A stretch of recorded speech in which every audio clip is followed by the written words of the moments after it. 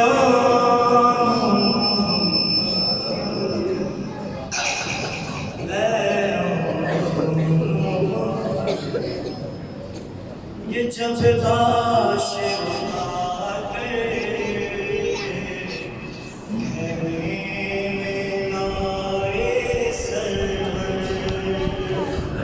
جب لاش اٹھاتے لائے سر ارے زینب یہ بولی اشکوں اپنے چھپا کے ارے میں بھی نہ تمہیں روؤں گی اور میرے لیے بھی آنسو نہ تم بہانا اے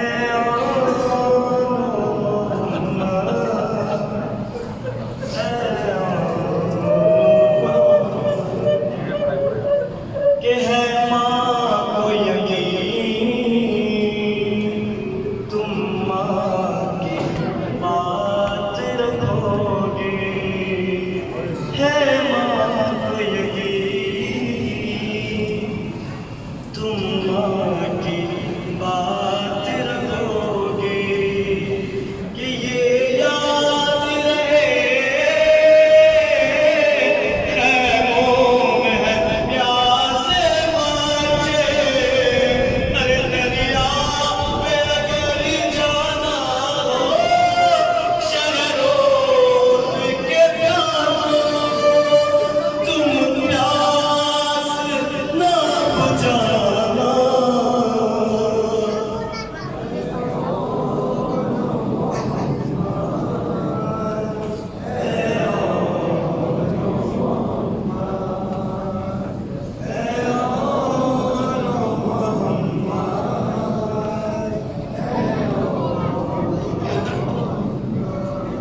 کہ ہر حال میں تم پر